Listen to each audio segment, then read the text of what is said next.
MEA ने press briefing में खोली पाकिस्तान की पोल। कहा पाकिस्तान के निशाने पर थे भारत के सैन्य ठिकाने। पाकिस्तान ने 36 लोकेशन पर किए 400 से ज्यादा ड्रोन अटैक। भारत की जवाबी कार्रवाई में सभी ड्रोन तबाह। पाक अपने यात्री विमानों को बना रही थी अपनी ढाल। एमईए ने प्रेस ब्रीफिंग में बताया पाकिस्तान ने कराची से लाहौर के बीच उड़ानें जारी रखी। हमले के बीच दमम से लाहौर फ्लाइट को लैंड कराया। भारत ने नागरिक विमान को नुकसान नहीं होने दिया। करतारपुर कॉरिडोर अगले आदेश तक बंद। एमईए ने प्रेस कॉन्फ्रेंस कर बताया पाकिस्तान जानबूझकर धार्मिक स्थलों पर कर रहा हमला। पुंछ के 2 स्कूली छात्रों की पाकिस्तानी गोलीबारी में मौत। भारत ने ड्रोन से पाक का एयर डिफेंस रडार तबाह किया। रक्षा मंत्री राजनाथ सिंह ने सीडीएस और तीनों सेनाध्यक्षों के साथ की हाई लेवल मीटिंग। तकरीबन 2 घंटे तक चली बैठक। रक्षा मंत्री को दी पाकिस्तान के खिलाफ कार्रवाई की जानकारी। भारत पाकिस्तान के बीच चल रहे तनावपूर्ण हालातों के बीच स्वास्थ्य मंत्री जेपी नड्डा ने की अहम बैठक। स्वास्थ्य सुविधाओं की तैयारियों पर की चर्चा। भारत पाक सीमा के पास स्थित सभी अस्पतालों में अलर्ट। पाकिस्तान पर भारत का जोरदार जवाबी प्रहार। आर्मी, एयरफोर्स और नेवी ने एक साथ खोला मोर्चा। लाहौर, कराची, रावलपिंडी समेत कई बड़े शहरों पर जबरदस्त एक्शन।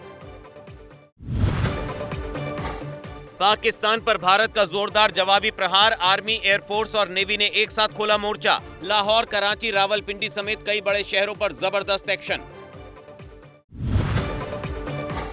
भारत के हमले से पाकिस्तान में बौखलाहट। पाकिस्तान की संसद में एक सांसद ने पीएम शहबाज को कहा बुज़दिल। कहा भारत के प्रधानमंत्री का नाम लेने से भी डरते हैं शहबाज। पाकिस्तानी सेना में उत्साह की कमी। ऑपरेशन सिंदूर के लिए आरएसएस प्रमुख मोहन भागवत ने सेना की सराहना की। आतंक के खिलाफ सरकार और सेना का किया अभिनंदन। कहा संकट की घड़ी में पूरा देश एकजुट है और सेना के साथ। पंजाब के होशियारपुर में गांव में चाइनीज मिसाइल। पाकिस्तान की तरफ से दागी गई मिसाइल को भारतीय सेना ने किया था नाकाम। चाइनीज वेपन का इस्तेमाल कर रहा पाकिस्तान।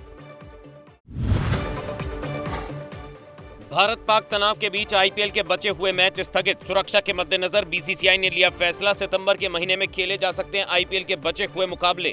एशिया कप के आयोजन पर भी संशय।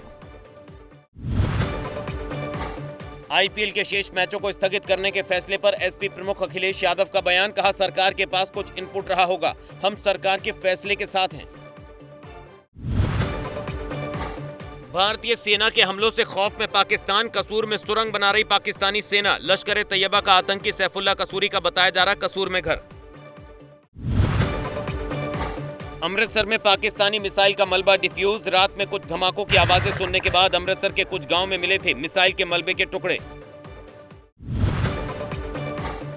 पाकिस्तान के नापाक हमलों का भारतीय सेना दे रही मुंहतोड़ जवाब। भारतीय सेना ने वीडियो किया जारी। पाकिस्तान के ड्रोन हमलों को पूरी तरह से किया विफल। पाकिस्तान की कायराना हरकतों का जवाब देगी भारतीय नौसेना। आज से 12 मई तक अरब सागर में भारतीय नौसेना का युद्ध अभ्यास। पाकिस्तान में फिर दिखा आतंकियों का गठजोड़। 7 मई 2025 को खैबर पख्तूनख्वा में जैश और अल बद्र ने की थी भारत के विरोध में साझा रैली। पाकिस्तान पर ताबड़तोड़ गोलीबारी के बीच भारत ने चिनाब नदी पर बने सलाल डैम के 3 गेट खोले। पाकिस्तान के कई इलाकों में बाढ़ का खतरा। पहलगाम आतंकी हमले के बाद भारत ने पाकिस्तान पर पानी रोककर ही शुरू किया था प्रहार। उरी में एलजी मनोज सिन्हा ने मौजूदा हालात का लिया जायजा। कल से लगातार पाकिस्तान की ओर से उरी और आसपास के इलाकों में हो रही है जबरदस्त फायरिंग। उरी में सीमा से सटे गांव के लोग लगातार कर रहे पलायन। जम्मू कश्मीर के उरी में सिविलियन इलाकों को पाकिस्तान बना रहा निशाना। हमले से लोगों के घरों को पहुंचा नुकसान। बॉर्डर पर लगातार फायरिंग कर रही पाकिस्तानी सेना। सीएम योगी ने पाकिस्तान पर बोला तीखा हमला। कहा पाकिस्तान अब अपने वजूद के लिए जूझता नजर आएगा। पाकिस्तान एक बेशर्म देश। आतंकी गतिविधि में उसकी सीधी भागीदारी। भारत हर हाल में विजयी है और रहेगा। भारत पाकिस्तान तनाव के बीच दिल्ली में ऐतिहासिक इमारतों की बढ़ाई गई सुरक्षा। लाल किला, कुतुब मीनार के पास बढ़ाया गया पुलिस बल। सीसीटीवी कैमरों से की जा रही निगरानी। दिल्ली की ऊंची इमारतों में लगे सायरन। जंगी सायरन का कई इलाकों में किया गया टेस्ट। दिल्ली सरकार ने कहा सुरक्षा दृष्टि से तैयारी। परेशान न हो लोग, घबराने की कोई जरूरत नहीं।